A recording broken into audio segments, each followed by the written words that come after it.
오서 속히 내게로 오라는 말씀을 들고 나왔습니다. 바울이 제자들에게 서신을 보내면서 겨울이 오기 전에 오서 속히 내게로 오라고 하였습니다. 이것은 인생의 겨울이 아니라 영적인 겨울을 놓고 말하는 것입니다.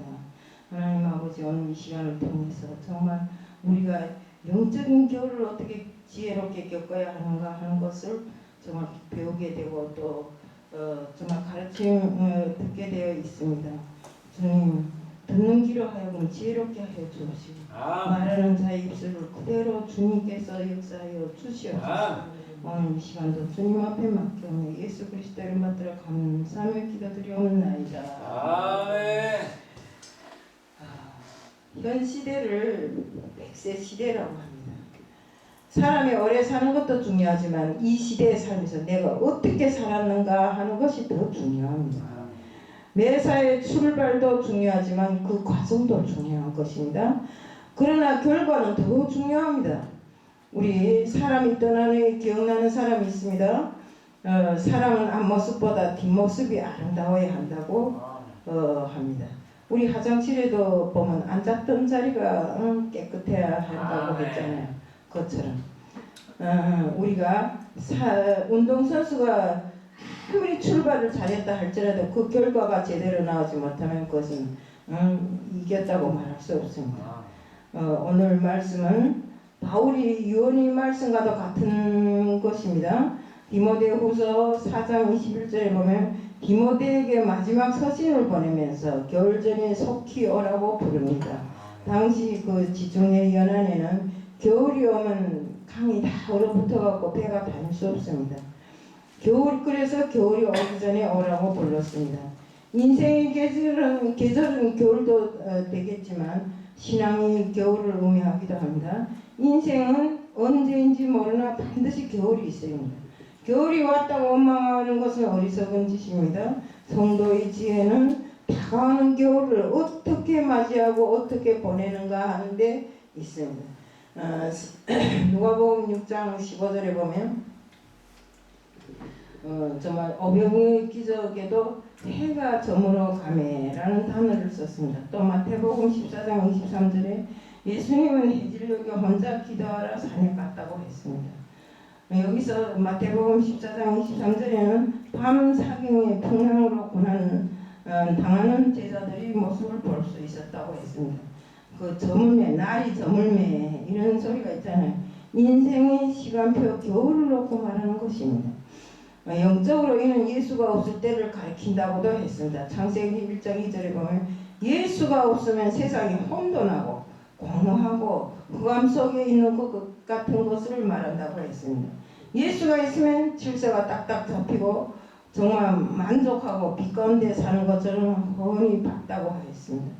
지혜로운 사람은 다가올 겨울 준비를 잘하는 사람이라고 했습니다. 바울은 다가오는 인생의 겨울을 깨닫고 자신의 인생을 준비하고 있음을 볼 수 있습니다. 그리고 그동안 기억나는 사람들을 정말 이렇게 불렀습니다. 그 중에 그리운 사람이 있는가 하면 안타까운 사람도 있고 다시는 기억하고 싶지 않은 쓴기억을 더듬는 이런 사람도 있습니다. 그렇습니다. 역사학자 토인비는 세상에 세 종의 사람이 있다고 했습니다. 꼭 있어야 할 사람이 있고 이 꼭 있어야 할 사람은 남에게 유익을 주고 덕을 세우고 용기를 주고 희망을 주는 사람이라고 했습니다.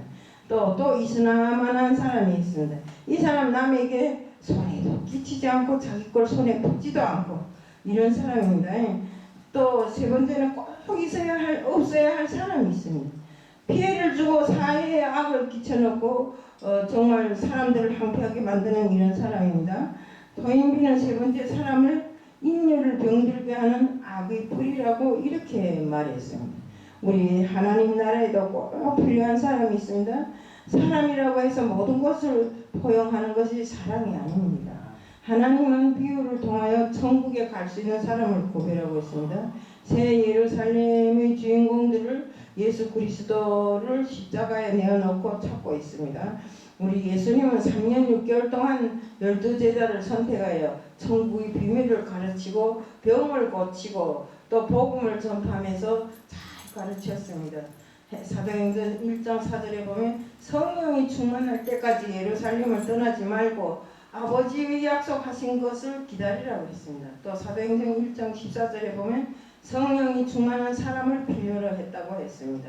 또 사도행전 6장 3절 4절에 보면 초대교회 직분자로는 믿음과 성령과 지혜가 충만하여 칭찬받는 사람을 세웠습니다. 본문에 이런 사람 모습이 잘 나타나 있습니다. 여러분은 어느 곳에 있든지 간에 꼭 있어야 할 사람이 되어서 정말 예수님과 함께하는 이런 사람이 되기를 축복합니다. 바울이 인종 때 생각났던 사람들을 이렇게 세어보면 바울을 버린 데마가 제일 먼저 생각나옵니다. 디모데후서 4장 10절에 데모는 세상을 사랑하여 나를 버리고 데살로니아로 갔고 이렇게 되어 있습니다. 데마는 원래 바울이 조력자였습니다. 바울이 감옥에 갇혔을 때도 함께 있었던 동역자입니다. 그런데 데마는 바울을 버리고 데살로니가로 가버렸습니다. 데마는 중도의 신앙이 무너지고 타락해버렸습니다. 끝까지 신앙을 지키지 못하고 배신해버린 것입니다.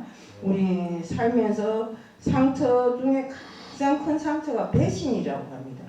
우리 사랑했던 사람이 배신하고 또 친구가 배신하고 또 아들이나 딸이 시집장가 가서 이제 부모를 모른다고 배신하고 정말 우리가 기대했던 것만큼 지울 수 없는 상처를 받게 되는 것입니다. 배신이라는 것은 스콜랜드 에든버러에 봅이라는 이런 개의 동상이 있는데 이 개의 주인이 나가서 돌아다니다가 객사를 했습니다. 봅이는 아무것도 먹지 않고 14일 동안이나 그 주인 그 묘지를 지켰습니다. 보비가 죽고 난 후에 그곳 사람들은 그 보비를 기념해서 정말 충견비를 세우고 그를 기념했다고 합니다. 그런데 사랑을 우정을 배신하고 은혜를 원수로 갚는 이런 경우도 있습니다. 믿었던 사람이 미수를 꽂는 현상이 너무나도 많은 것이 지금 현 시대입니다. 사람은 사랑이 상대일 뿐이지 믿음이 대상이 아닙니다. 우리 성경은 어느 구절에도 사람을 믿으라고 한 것이 한 구절도 없습니다. 하나님만이 우리에게는 믿음이 대상이라고 했습니다. 그러면 데마가 왜 바울을 버렸습니까? 디모데후서 4장 10절에 데마는 이 세상을 사랑하여 라는 말씀이 나옵니다. 데마는 세상을 너무 사랑해서 바울을 버리고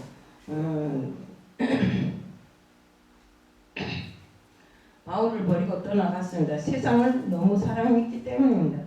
우리 야고보서 4장 4절에 보면 너희가 세상과 빛이 되는 것이 하나님과 세상과 벗이 되는 것이 하나님과 원수가 되는 것이라고 이렇게 말했습니다. 우리 역대하 26장 16절부터 21절 사이에 보면 성경의 우시야 왕에 대한 불행한 이 사건이 나옵니다. 이는 처음에 우시야는 16살의 왕이 되어서 52년이라는 긴 시간을 왕노릇했습니다. 처음에는 여호와 보시기에 정직한 왕이라 했고 우시야가 여호와를 찾는 동안에는 하나님이 그를 형통하게 해주었어요. 때문에 그런데 나라가 강해지면서 마음이 교만해지고 악을 행하였습니다. 하나님은 사랑과 은혜를 버렸습니다. 하나님이 사랑과 은혜를 버려버리고 하나님을 무시하고 성전에 들어가서 자기가 분양하겠다고 이렇게 우깁니다. 그럴 때 하나님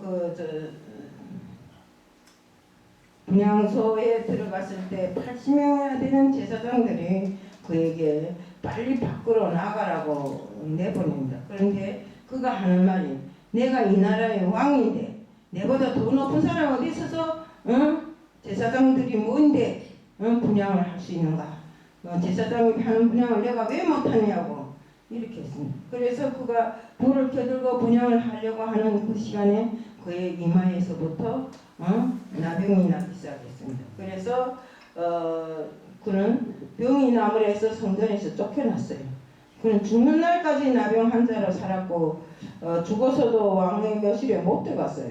하나님을 떠날 때 하나님이 우시야를 벌써 버려버린 것입니다. 유명한 설교가 팀 컬러 목사는 내 안에 있는 우상이란 책에서 주님보다 더 관심을 많이 갖는 것이 우상이라 했습니다.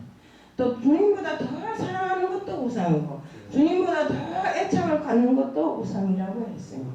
우리가 우상이라고 특별히 따로 섬기고 이런 것보다도 내 삶에 있어서 주님보다 더 사랑하고 주님보다 더 관심을 가지고 주님보다 더 애착을 가지는 것이 때로는 있을 때가 많습니다. 이것이 바로 우상인 것입니다. 때로는 돈이 우상이 될 때도 있고 자식이 우상이 될 때도 있고 사회적 지위가 우상이 될 때도 있습니다. 대만은 세상을 사랑하여 사명도 버리고 중도에서 타락해서 하나님을 배반하고 떠나버린 것입니다. 우리의 신앙이 오늘 대마처럼 되지 않기를 간절히 부탁드립니다. 바울이 있을 수 없는 누가가 또 있습니다. 누가는 뭡니까? 의사잖아요. 누가는 바울이 목전에서 목회에 평생 동안 동역한 사람입니다.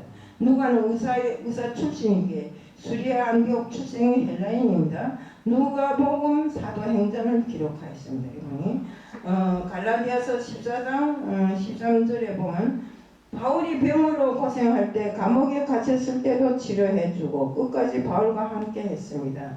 제가 바울이라는 영화를 봤을 때 누가가 함께 했더라고요. 바울 서신을 13권이나 기록했습니다. 로마서부터 히브리서까지. 우리 더 중요한 것은 평생 잊지 못할 좋은 협력자들이 많았습니다. 마음으로 협력한 오네시모와 같은 사람은 내 마음을 시원하게 한 자라고 했습니다. 빌레몬서에 보면 오네시모는 빌레몬이 집에 노예 생활을 했습니다.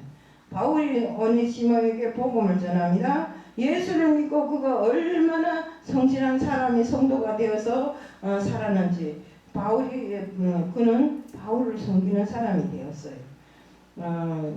빌레몬서 1장 11절에 보면 그래서 전에는 무익한 자였으나 이제는 내게 유익한 사람이 되었다고 바울이 표현하는 정도였습니다. 몸으로 협력했던 디모데나 브리스길라 아골라 같은 부부가 있었습니다. 물질로 협력했던 자주천 장사 루디아. 우리 지금 루디아 옷을 입었잖아요. 그 루디아입니다. 그 루디아 베베 같은 집사가 있었습니다. 그들을 통해 하나님의 나라가 이루어진 것입니다. 한국교회도 잊지 못할 많은 동역자들이 함께 했기 때문에 여기까지 하나님의 역사가 이루어지면서 오게 된 것입니다. 전북 김제 금산교회의 조덕삼 장로와 이자익 목사 같은 훌륭한 분이 계셨습니다. 이자익은 경남 김해 사람으로 조덕삼 지주의 집에서 모습을 살았던 사람인데 정말 최의식 선교사의 전도로 그리스찬이 되었습니다. 장로 투표에서 모습이 합격하고 지주가 떨어졌는데도 조덕삼은 하나님의 뜻이라고 받아들였습니다. 주기철, 선양원 목사 같은 분들이 한국교회를 감동시킨 분들입니다. 우리 교회도 잊지 못할 많은 동역자들이 함께 하시길 축복합니다. 하나님 앞에 사람 앞에 인정받는 삶은 정말 엄청 중요한 삶입니다. 우리가 하나님 앞에는 인정받아도 또 사람한테는 인정 못 받을 수 있고 사람한테는 엄청나게 인정받는데 하나님하고 사람이 생각하는 것이 틀리기에 인정 못 받을 때가 있지만 하나님과 사람을 동시에 인정받는다는 것은 너무나 큰 사건입니다. 여러분 이름을 어디서나 감정할 수 있는 누가와 같은 감동의 사람이 되시길 저는 바랍니다. 하나님의 역사에 누가와 같은 창조적 소수가 중요합니다. 예레미야 5장 1절에 보면 만일 정의를 구하며 진리를 구하는 한 사람이라도 찾으면 내가 이 성을 용서하리라. 이렇게 하나님께서 이야기했잖아요. 미국 켄터키주 산골에 아브라함 링컨이 탄생하는 그 순간에 벌써 미국의 역사는 바꾸기 시작했고 흑인이 해방되고 노예 제도가 폐지되는 기운이 싹 텄어요. 마틴 루터가 종교개혁의 가치를 높이 드는 그 순간에 이미 기독교의 역사는 바뀌고 있었습니다. 요한 웨슬레가 은혜를 받던 그 시각에 영국이 구원받는 순간이었습니다. 한 사람이 이런 게 소중한 것입니다. 때문에 우리 성경에 보면 한 사람이 천하보다 귀하다고 하지 않았습니까? 우리 바울은 누가를 평생 잊을 수 없는 사람으로 소개합니다. 여러분은 누가와 같이 잊을 수 없는 사람, 가슴에 감격 있는 사람, 평생 축복하고 싶은 사람, 이런 사람이 되시길 축복합니다. 기억하고 여기에서 보면 기억하고 싶지 않은 알렉산더라는 사람이 나옵니다. 사도 바울을 몹시나도 괴롭힌 사람입니다. 이 사람은 구리 세공업자였는데 알렉산더는 그 사도 바울에게 많은 해를 입혔다고 합니다. 때문에 알렉산더는 바울이 사역에 큰 고통을 주고 바울이 사역을 엄청 방해했던 사람입니다. 알렉산더는 원래 기독교 신자였으나 기독교에서 배교한 사람입니다. 알렉산더는 바울을 대적하고 너무나 많은 고통과 괴로움을 주면서 다시는 기억하고 싶지도 않은 이런 사람이 되어버렸어요. 사람이 믿다가 타락하면 안 믿는 사람보다 더 사악하다고 합니다. 왜 그런 줄 아십니까?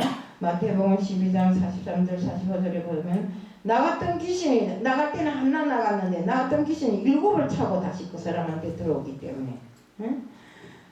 전보다 더 생각과 마음과 영혼이 황폐해지기 때문에 그런 것입니다.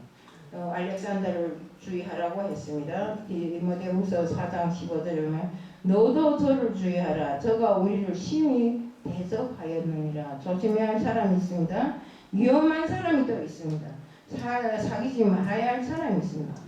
시험을 만들고 분쟁을 만드는 사람이 있습니다. 우리 보면 그런 사람이 있지 않습니까? 큰일도 아닌데 막 들고 다니며 말썽을 일으키고 이렇게 해서 이안을 산만하게 만드는 이런 사람들이 있습니다. 우리가 40년을 목회하다가 은퇴하신 어느 목사님이 조심해야 될 사람이라는 10가지 항목을 쓰신 글을 본 적이 있습니다. 목회를 하면서도 사람을 조심하라고 계속 이야기를 했더라고요. 사람을 다 믿지 말고 조심하는 것이 지혜라고 했습니다. 우리가 믿음이나 불신도 들음에서 오는 거잖아요. 불신의 말에는 마귀가 역사하는 것입니다. 생명의 말씀 들어가지 않으면 역사가 일어나지 않습니다. 우리가 말씀이 들어가지 않은 것은 자아가 너무 강하기 때문에 말씀이 들어가지 못합니다. 예수님도 우리를 세상에 보내심이 양이 이리 가운데 들어가는 것 같이 마음이 놓이지 않는다고 했습니다. 그러니 사람들을 조심하라고 했습니다. 베드로전서 5장 8절에 너희 대적 마귀가 오는 사자같이 두루다니며 삼킬 자를 찾는다고 했습니다. 또 베드로전서 5장 9절에 보면 그러므로 너희는 믿음을 굳게 하여 그를 대적하라고 했습니다. 또 요한일서 4장 4절 6절에 보면 그런가 하면 미혹의 영으로 접근한다고 했습니다. 미혹의 영은 천사처럼 성령인 것처럼 하나님인 것처럼 속에서 접근한다는 뜻입니다. 여러분은 여기에서 바울은 너는 겨울 전에 어서 오라고 했습니다.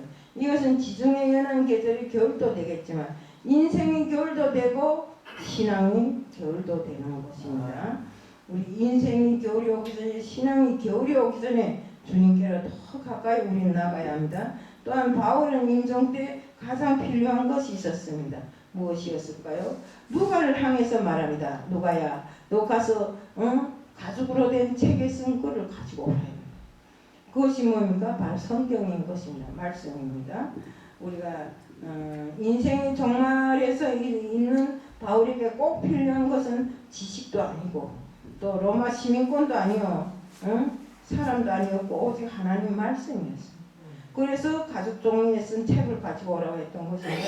하나님 말씀 속에 진정한 위로가 있고 하늘의 소망이 있기 때문에 정말 바울은 죽기 전에 하나님의 말씀을 가지고 오라고 한 것입니다.